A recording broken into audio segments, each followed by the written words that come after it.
This show would not be produced without InstantlyRelevant.com. My teams at InstantlyRelevant.com do an excellent job at creating the content, the social media posts, managing the whole process. The systems we've built to help grow a business without brand-wrecking spam have been critical, and they're just so integrated into what we do here at Never Been Promoted. So if you have the same needs of growing a business online, through social media, through web, through email, check out InstantlyRelevant.com and see if they can help you as well.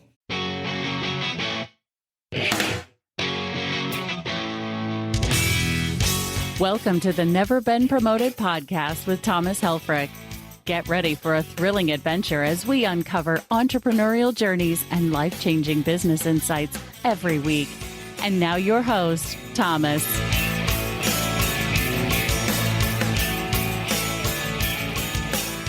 Welcome to another episode of Never Been Promoted podcast, where we give lessons in life and entrepreneurial journeys, and you learn from other entrepreneurs so you could become a better entrepreneur and maybe even better at life a little bit. Today, I am joined by Brett Flinchum. He is the CEO of Stellar, which is an AI services company. Brett, how are you? Terrific. Glad to be here. Thanks for having me, Thomas. I appreciate you coming on. I know it's very early in the West Coast. I'm on the East Coast, so it's like 6 a.m., baby. I'm up and at 'em. Right. And I can't remember the rivalry. Was it Tupac and Biggie? Who was the fighting between West and East? Yeah. I can't remember who's the West and who's the East, right? I never can remember that. I think that makes me Biggie Smalls. Yeah. Okay. And you're right. Tupac. So, I'm done now. I'm finished. You kind of look like Tupac. You got tattoos. Yeah. Nothing up here, right? For those listening, he's rubbing his head. He's follically challenged in the hair. There you go. Exactly. Well, thanks for coming up. Listen, I know you filled out a bunch of forms and things like this, and I did that so you could get prepared. Because I'm just going to ask you to kind of do a brief introduction of yourself. Go back to and your company. It's stuck, by the way, despite actually filling out the forms. We'll see if any of it's stuck. Well, I hope you know who you are. So give a brief introduction of yourself and your company, and kind of take a few minutes to kind of just set up the conversation today. Sure. So my name's Brett Flinchum. I am the CEO of Stellar. We're a new company. We started this year. We started on the heels of kind of the Gen AI revolution, as ChatGPT and some of these new technologies, LLMs, started breaking on the scene. Me and some partners really felt like it's a good opportunity to, attach to that sort of transformation that's happening in the industry. And we decided to, start a services business versus kind of holing up in a dark room and building a product for a couple of years. We really wanted to attach to customers, thinking that there's a lot of press, there's a lot of momentum in pursuing generative AI, and a typical company, if it's an industrial company, healthcare, doesn't know where to start. So we had a history of working in AI machine learning and felt like we could help companies integrate that into their business. And was this, I like the idea you start off as a services company. I think, I always try to kind of give takeaways as I hear them in these interviews. We started off, Instantly Relevant started off as a AI company because we got super early access to OpenAI, which is the beta side of where ChatGPT lives. And I quickly saw that, like, oh wow, we could build apps on top of this, but this is going to be commoditized so fast because of just the thing. And so we pivoted to a services to do exactly this. So I think the idea and the lesson is sometimes pivot, because that's a true pivot to go from a SaaS type of approach, raising money, to we're just going to provide services. But your intent behind it was to figure out what it is you need to go build. And I think that's a really important step, that sometimes you got to make fundamental changes to your business model just so you can be in a place to have a business that can, build what you need. And I assume that was your thinking as well.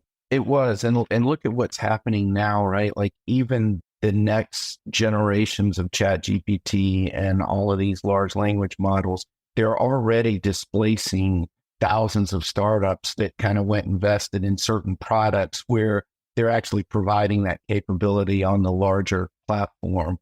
So, we knew it was going to be pretty disruptive. And we thought that to your point, with services, you're really attaching to customers and customer business problems and customer needs. And we just felt like it was a good way to sort of navigate the transformation that's going on. And as you said, over time, I think in fact, we call ourselves now a tech-enabled services company. So we are building some underlying tech to help us, but we've got, we use the silly football term. We say our heads on a swivel for where the technology is going and what we need to be building. So it's rapidly moving, and it'll be interesting. If you talk, we go through this a little bit. I think there'll always be a spot for investment because the returns, the 10x, the SaaS, that piece. But these tech-enabled services that enable the other ones, I think there'll be a play and some different funding that'll come around for that type of thing.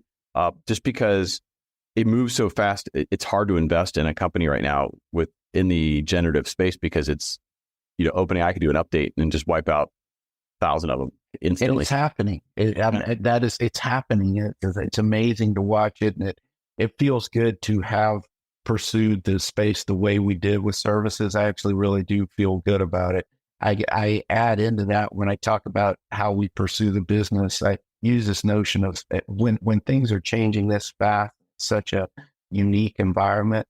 I always use the notion of survive another day, right? Because every day, people are kind of falling off, and then you just want to keep surviving another day. And then I think you get to a point if you can kind of keep surviving where things kind of open up and more opportunities emerge. And we want to be there when that day happens.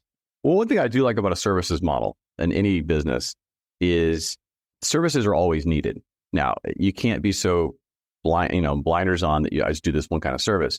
As the needs of the market change, so do your services. So as long as you're near the space, you can always be on the forefront of, hey, our services have evolved because they respond to X, Y, and Z.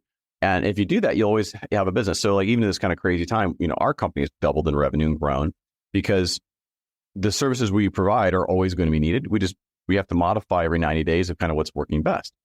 And if you take that approach of, hey, I'm always evolving, it doesn't mean we can't add a whole digital product line. We're looking at it. I'm trying to find something that I think has it's going to be around 2 years to make the investment. Right. And so if you think about this as an entrepreneur, if you're listening to this, you're trying to take away an idea that could be sustainable. And I think from, as a CEO, right, you can't, you got to be focused, but it doesn't mean you can't have different levels of revenue streams, different services, or even a digital component here and there, because it'll help normalize some of the peaks and values of when people buy services and how they, leave and come and go as a customer. So what are you guys maybe doing, if you agree, what are you guys doing to kind of combat that? Services that you do get? Yeah. I'll say a couple of things about that. Those are great points. One, I say we're software developers. We build stuff, right? That's the service we provide. People's often asking, are you a consulting company? And I kind of cringe at that. And it's simply because, and look, sometimes it sits people wrong, but I'm going to say it, which is, I often say, consultants build PowerPoints and we build software, right? Uh-huh. And so we think of ourselves as builders. That said, by the way, there's an important consulting element to any services business, right? We've got to understand the customer problems and understand what they need and what we need to build, right? So there's a consultative front end to the process, but we really pride ourselves on building software and building solutions. And, related to that, the key word that I like that you're getting at with your description earlier is I use the word participate. Like we want to participate in the market. We want to participate in the transition. And I tell my team all the time, we want to build, we're building.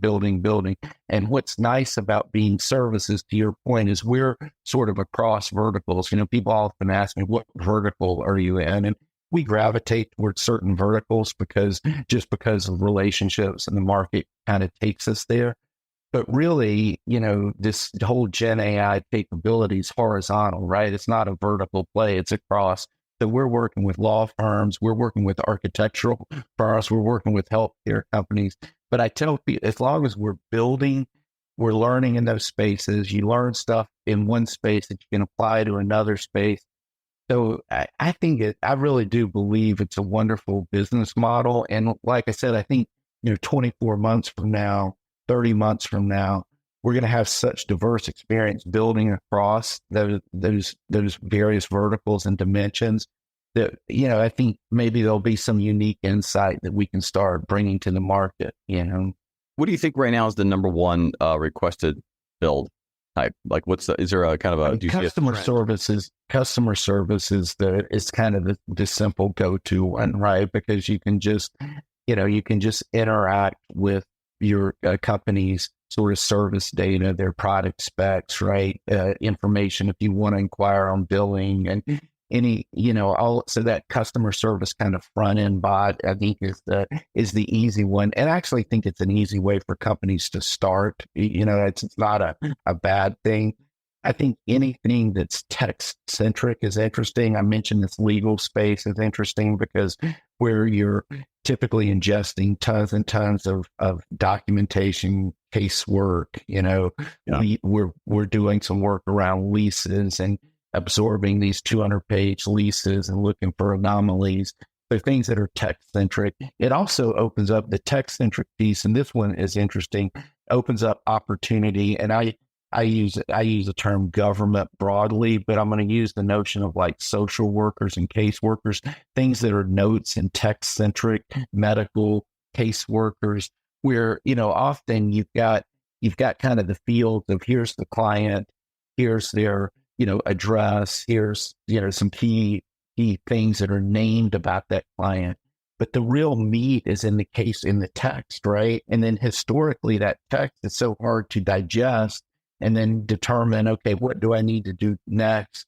When I revisit that client, I've forgotten what I talked to them about, a month ago. And now you can kind of manage that open text, that unstructured data so differently, right?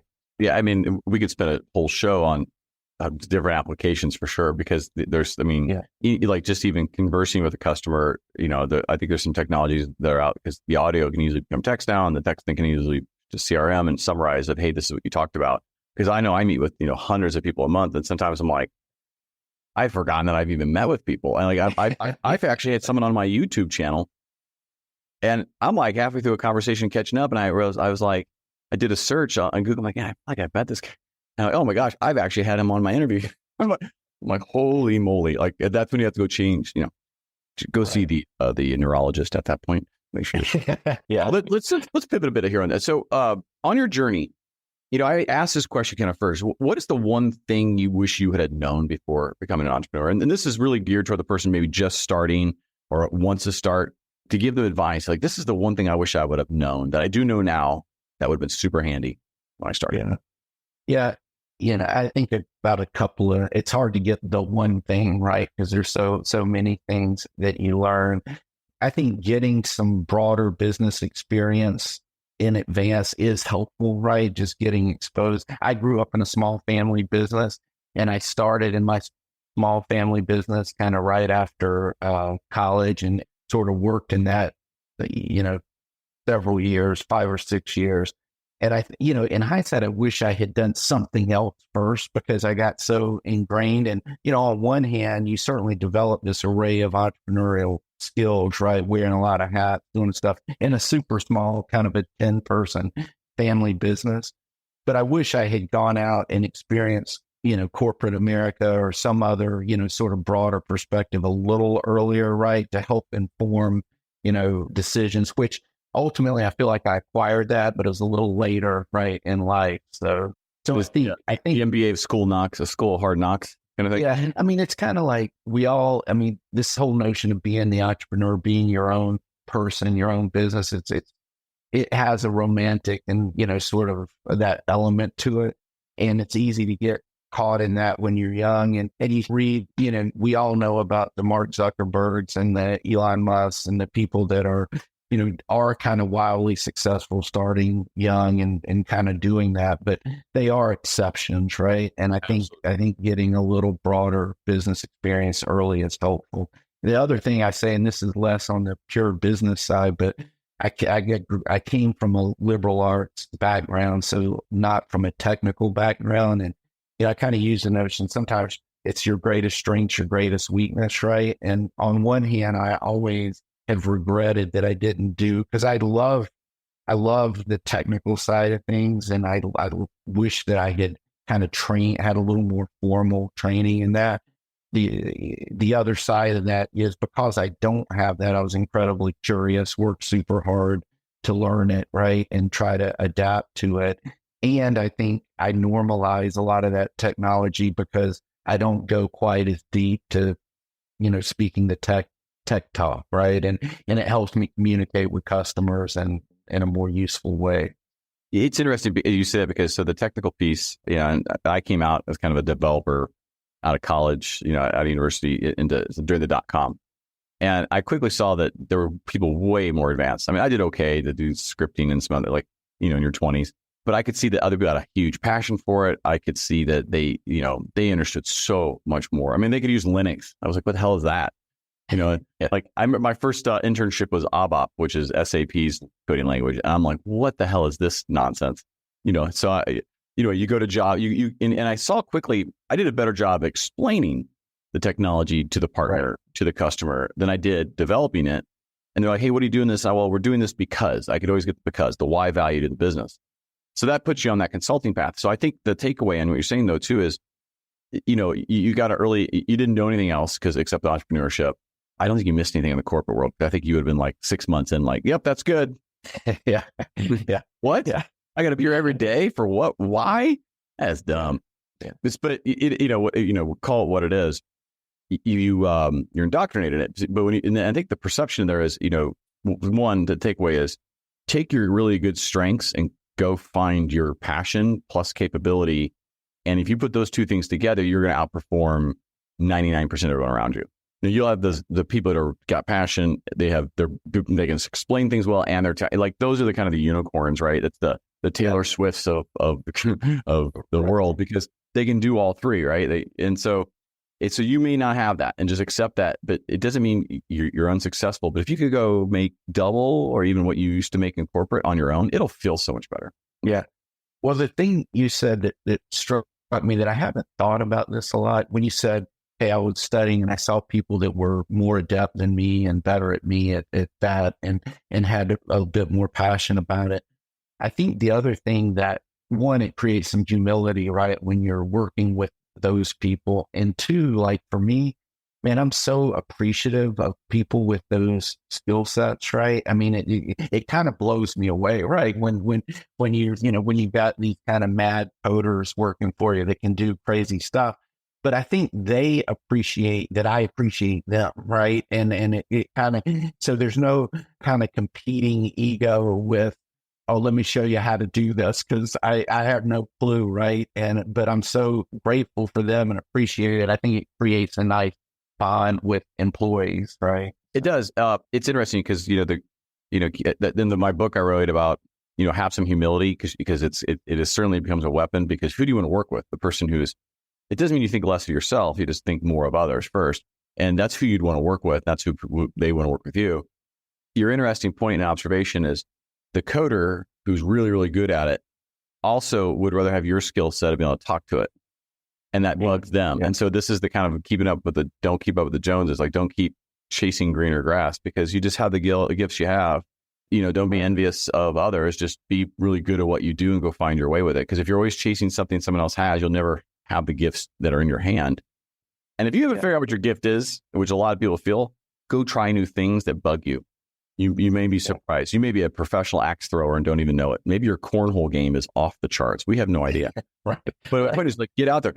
Go play Call of Duty. I don't know. Maybe you've never gamed before. Maybe you find you have the fastest, most coordinated set of fingers ever The point is, you got to find what you're really good at, what you actually have a love for. And entrepreneurs, I think, that are successful, I don't mean like the Zuckerbergs of the world. I mean, just entrepreneurs who are making a living. They're happy. They have some control of their time.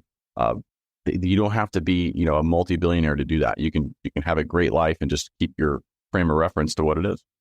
Yeah.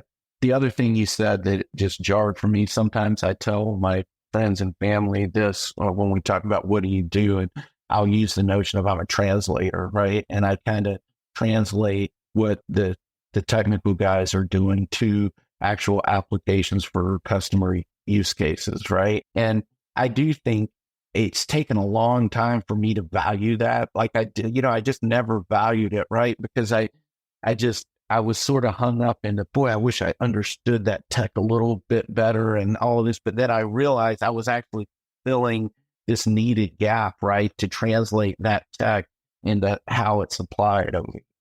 You know what? Okay. So another takeaway, right? Sometimes you realize, I've been blessed to realize this following statement is that I'll be doing things like that while chasing some other idea. And this is what we were doing in Instantly Relevant, right? We were chasing, helping people create content and do this marketing, digital, like just because that's what you know and that's what you're doing. And I realized what I was doing was just helping them grow sales and growth and the services of coaching and strategy. And so those is how we pivoted the things, because I was doing those. That's what the value was that they wanted. They were getting kind of for free and not buying the other stuff that they were being able to solve once they had the strategy. So we pivoted to, hey, no, we help you do this. And once we pivoted to more strategy, like this is the system that you need to use, people buy into that.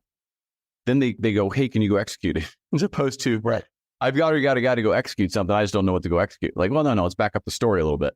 So sometimes look at what you're doing and what people find value in. You may not really see it because it's easy. That's an indicator. If something's very easy for you to do and it drives you freaking crazy that no one gets it, but when you explain it, they get it. That's where you should focus, because you have a gift that you don't realize you have. Because it's just like, what do you mean you don't know how to drink water?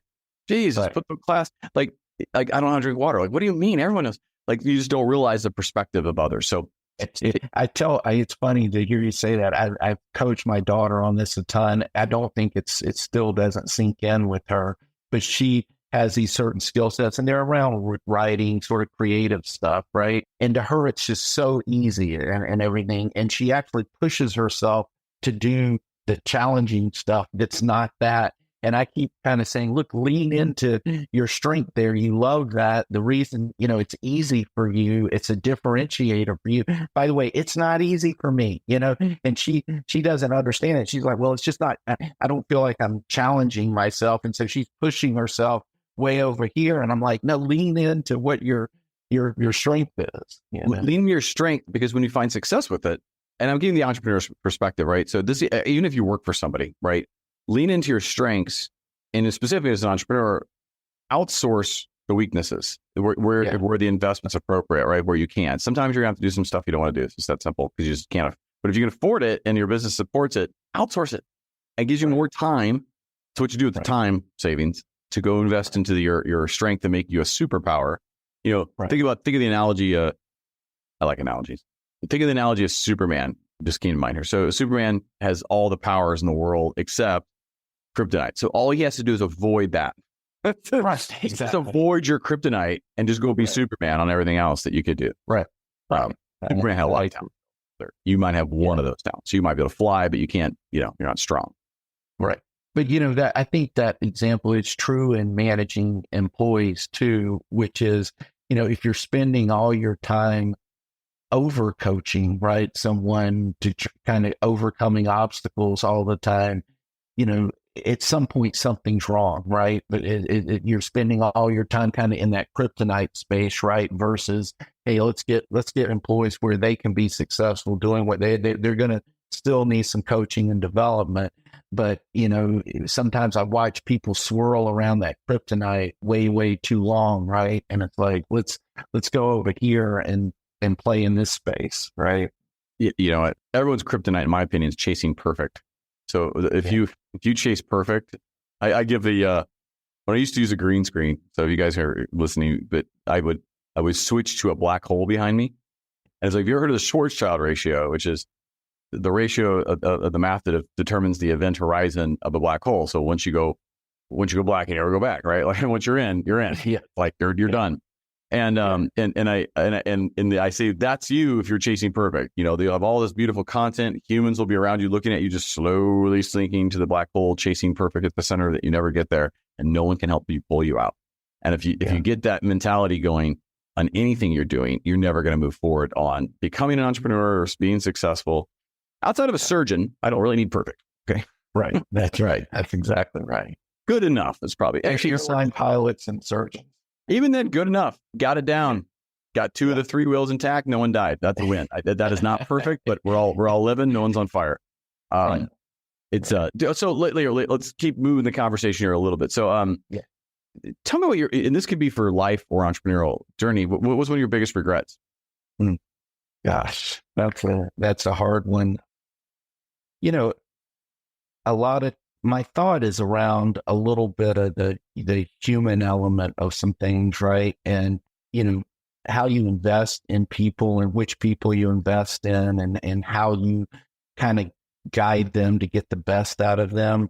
I think it took me a while to, a little bit in line with what we were just talking about, is really, recognizing people's strengths and being able to lean into those strengths and get them in the right places and the right opportunities. So, I tended to be sort of, I would call it aggressive employee management early on, when I think a little more patience and a little more guidance, on my part would have been helpful and useful. And fortunately, I think I acquired that over time. But I think, early on, right, I was kind of, all right, we're winning, we're losing. If we're winning, we're driving down this path. And if people aren't contributing to that, then, I would be kind of quick to move on. And in hindsight, I think there were some good people with some diverse thoughts that I could have better integrated into decision making. Yeah. And that's a good experience thing. You don't know what you don't know until you see the impact of it later. Like, ooh, probably could have handled that better. Yeah. The other thing that kind of comes to mind about regrets is I did work in a family business, and that's super hard, right? You got all the family sort of relationship stuff wrapped up in it. And, those are really challenging times. And there's certainly a lot, probably would have handled differently back then. And a lot of it means just making good business decisions. I mean, at the end of the day, I think you got to do what's best for the business and let some of that other stuff, kind of work out or maybe be uncomfortable, right? It's funny, one of my partners in this business, this is related to something else, but he kind of coached me and said, hey, you've got to be uncomfortable with this particular situation. Like you're trying to get it comfortable, and it's not going to get comfortable. So you need to accept that it's uncomfortable and kind of be there. And I think I could have done some things back on the family business side where you just stay focused on the best interest of the business, right? And be a little uncomfortable with some of the family dynamics, right? So, yeah. I mean, number one rule we typically is don't go into business with your family. But if you're born into it, you got no choice. Right. I mean, but that's part of the thing is you have to escape it at some point. But I will say, I think that, I'll go back to your thing you were talking about with, I wish I'd done more corporate or tried something working for somebody. You did. I mean, you had the worst kind of work environment possible and the best at the same time too. So when things were great, everyone's happy. But when you had it because it wasn't yours. So the height of corporate is you're still working for somebody with an idea that you might get something in the future. That's what profit sharing is. That I think you had it. I just don't think you realized you never did it. That you just had you just known all your coworkers a long time. Right. Well, the other interesting thing I was thinking about this when you were talking about, having not done a lot of the corporate stuff is I did. So I sold one company to Seagate, big, 50,000 employees, and we sold another company to Cisco. And in both of those companies, I stayed there about a year post sale to integrate and, those kind of things. And it is interesting, I was not cut out to stay there. Unfortunately, I had a fixed time that I had agreed to stay at both those places. And I there's no negative feeling. I actually get how those kind of large enterprises have to work, right? But, I do not fit there, right? And it was clear to me once I got those companies integrated, it was time for me to kind of move on and, do the things that I'm more comfortable with. I mean, I can't imagine going back to corporate. I was thinking, what would the number and how many commas would have to be in it for me to go do something? Right. It's got to be a minimum comma. You still wouldn't do it. I'm telling you. Well, no, you don't. If someone goes, here's $1 million a year to go do something. Right. I can make what I'm doing now to be more of all right, I think I'll take some of that money and hire someone and I'll make a pivot that I wouldn't be able to make probably for a couple of years in my own company, right? I think you'd entertain it because in my mind, I'm never staying longer than 18 months anyway. So I'm kind of wow, but that's not going to happen. That's the point. It's a falsity to even think it. Right. Yeah, when I went to work for Cisco, I mean, there were all these perks. There were all these things that were foreign to me, right? Like I had a nice gym, a nice cafeteria, all this stuff. And on the surface, you go, hey, that's a pretty good gig, right? And to your point, the income was good and everything. But there's something about, I think, for entrepreneurs that kind of being in the fight. I see your torn tie there, and I know you said it was emblematic of cutting corporate ties, but I think it's a little bit, I was interpreting as the ringer of entrepreneurship, right? It leaves you a little frazzled, but you kind of, I think people that do that love that, right? Love having a few tears in the shirt and, a rip tie and all of that, right? It's just a metaphor for life is all it is, really. Yeah.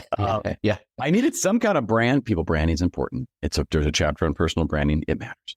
Are you, I want to just point out that Stellar did not sponsor the episode, but we're going to we're going to talk him into it after this. But if Stellar had sponsored this episode, what would Stellar say right now to shamelessly plug their company? Yeah. Every company needs to be a Gen AI company, by the way. It's kind of like in the .com era, right? You have pets.com that suddenly, you're going to go buy all your pet food there. But actually Petco itself, right? The brick and mortar store actually just needed a web presence to enhance their brick and mortar and actually sell, online as well as being able to go to the store. So that notion that every company became a .com, right? When it used to be this kind of carved out thing.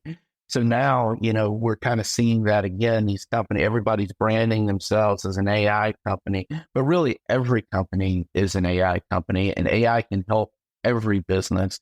And I think Stellar can help you integrate AI into your business, right? And just make it part of your business. And, that's where I just think we can bring so much value. And I think that companies can take small bites, right? It's a little overwhelming.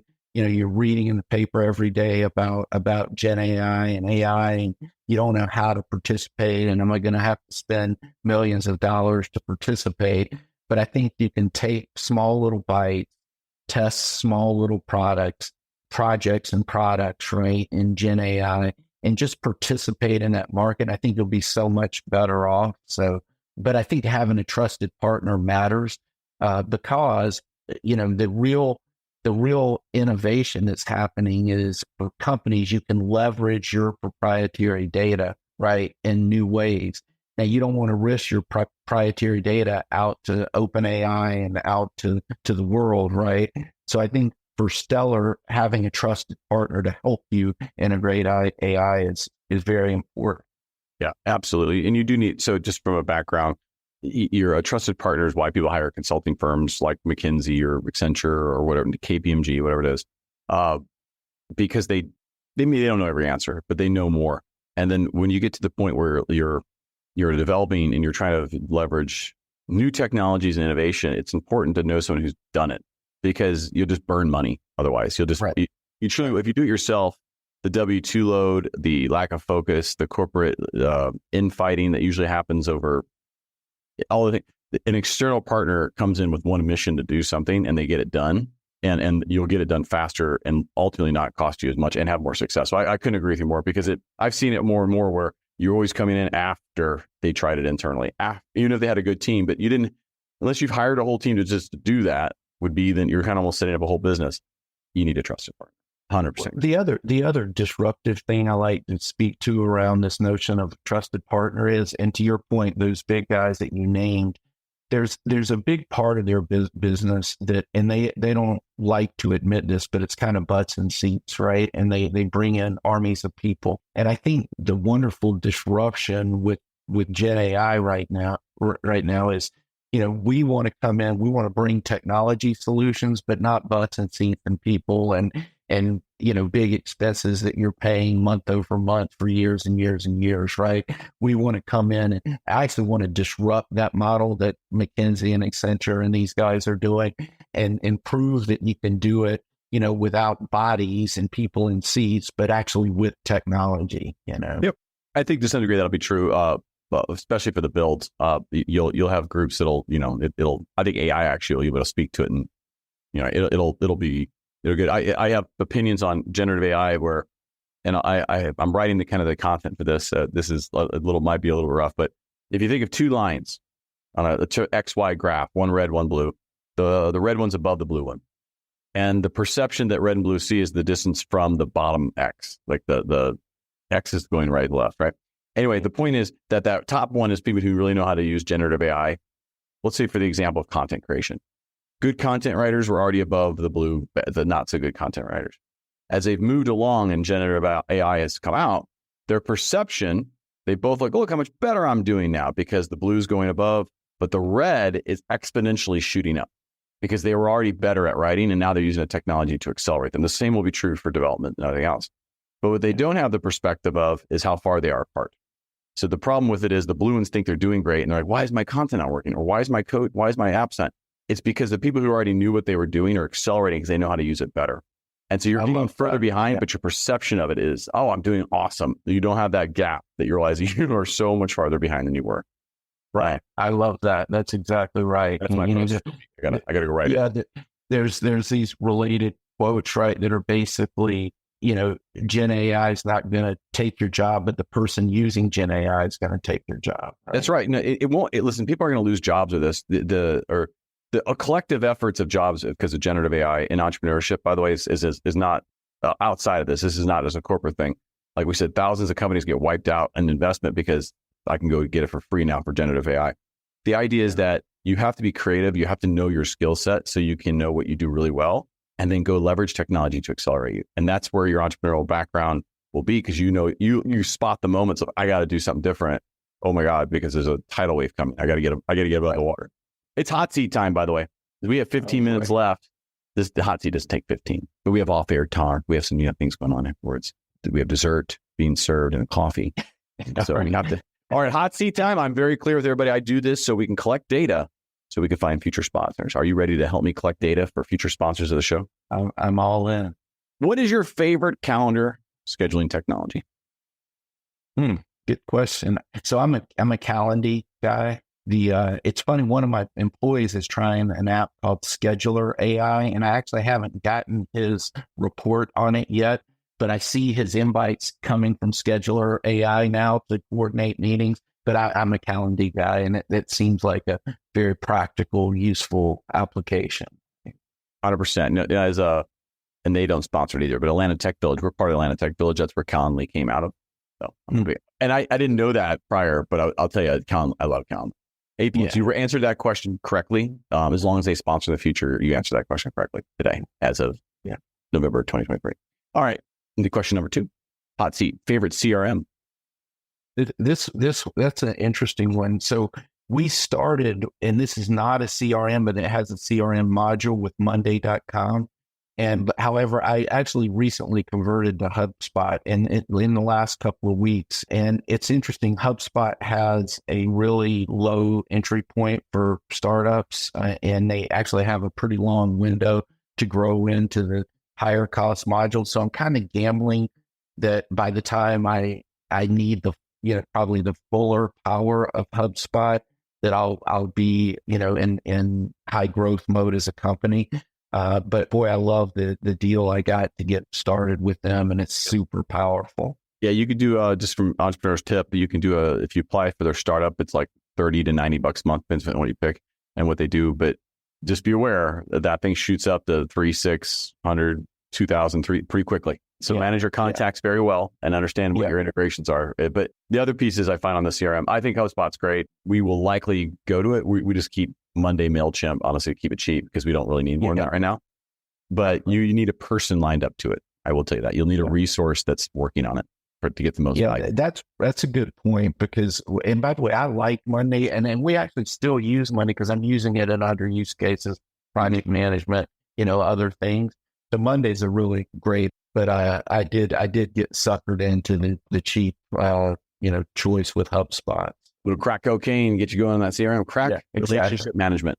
CRM. That's what it stands for, people, not customer. Yeah. Favorite business book?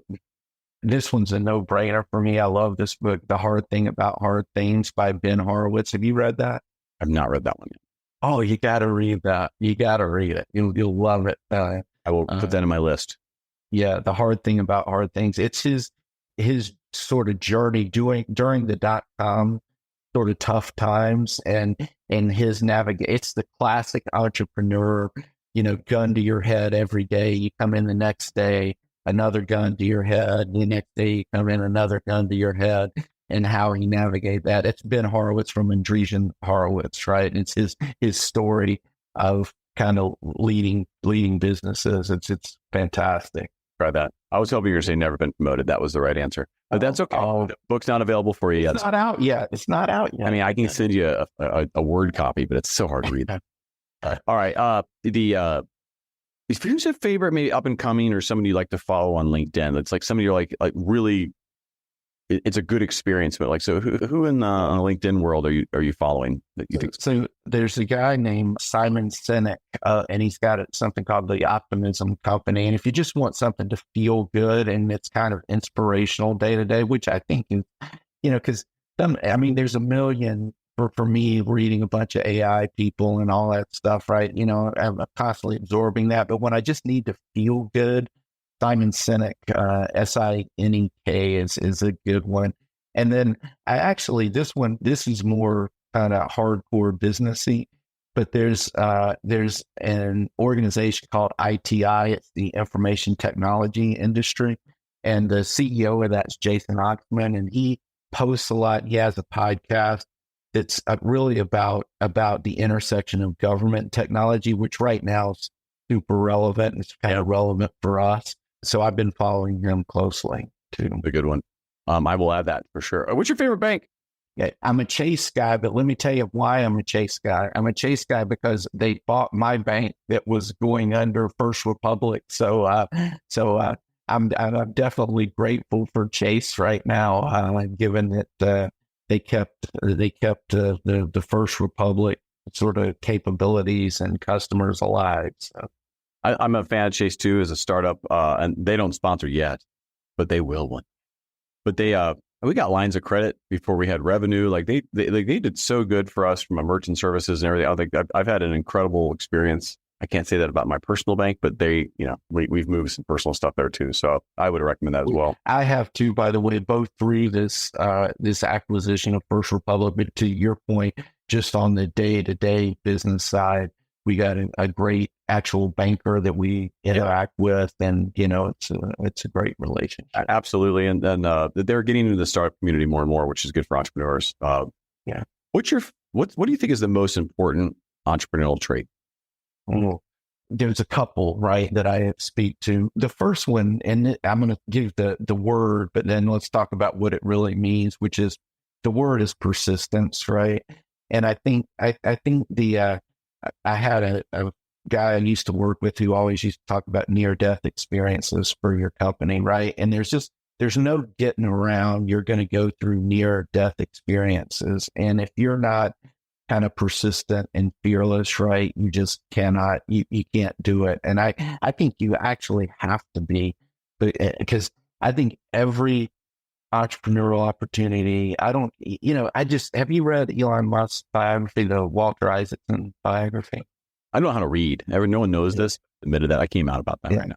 It's a great book, but you realize like all of his success, but PayPal, SpaceX, they had near death. I mean, he was one payroll away from, not being able to make it. Right. And so I think if you can't tolerate the stress of that near death experience and you don't have the persistence to get through it, I mean, you just don't be an entrepreneur, right? Because you're going to have those. I meet a lot of people, not like Elon Musk, but of course, where, and you've done it too. You want to curl up in the corner and cry and say, "Can I just get a corporate job? I mean, this would be so much easier to check out every day." And then you think about it, you're like, "Yeah, that sounds horrible too." But there's some days you're like, "But I will tell you, there is a mix for those if you could find it. If you could find a employment job that you can be successful in to some degree and not overstress about, and have a side hustle, you're going to feel much better about the little money you'll make in your side hustle than you will your corporate. But that might be the right mix for some people, is the side hustle entrepreneur, because it's a really nice, there's a balance of safety net and stuff like that. And I'm one that says, hey, if you want to do it, you're going to have to leave the safety net to really experience it and to grow something bigger, because you really aren't going to be fully focused. Even if you work an hour a week on your W-2 job, you're always going to be checking email. You're always going to be doing something. So right. Persistence, resilience, grit. Well, that's probably the number one answer. I 100% agree, because if you've been through it, you've almost quit. You've almost got The other thing I think is just so, and they're all trite, but they're real, right? Which is just customer commitment, fanatical customer. I just think you gotta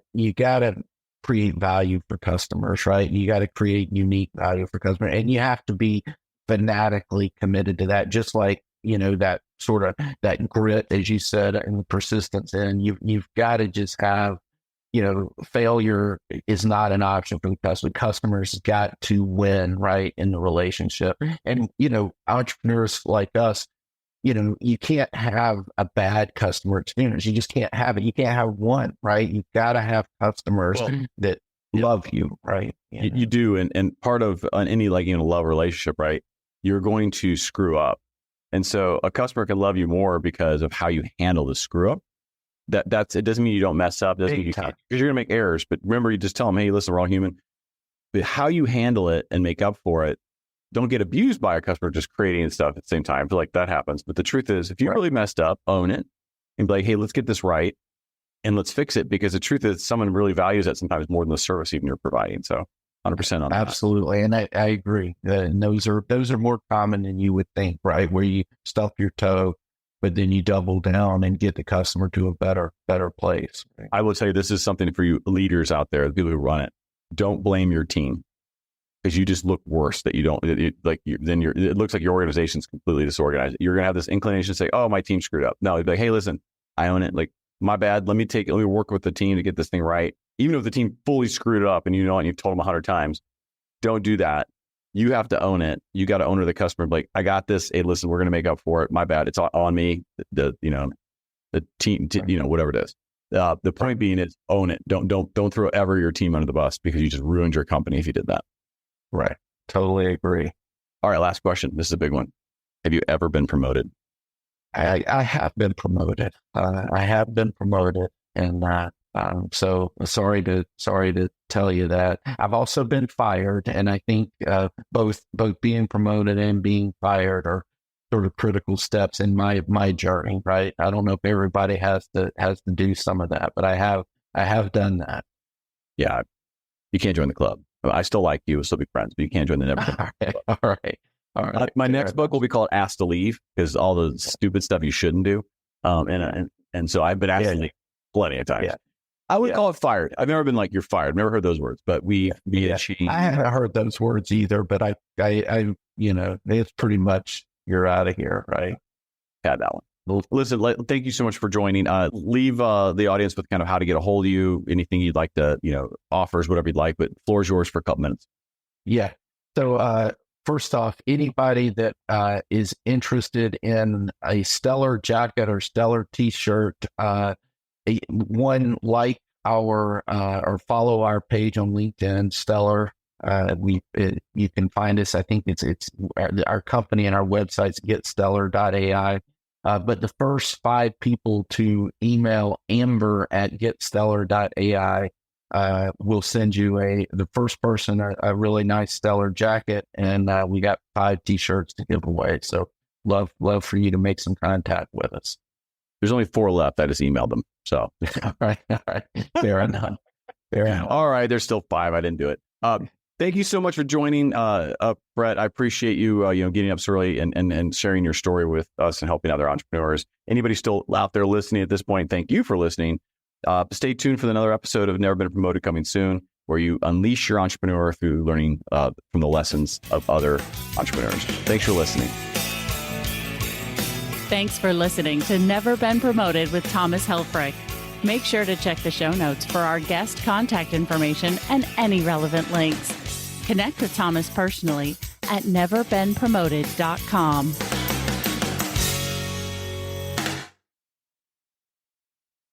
Thanks again to InstantlyRelevant.com for producing the show. All the social media, all the content, posts, articles, everything. Could not do it without you. InstantlyRelevant.com. Check it out. They're awesome. Once again, InstantlyRelevant.com.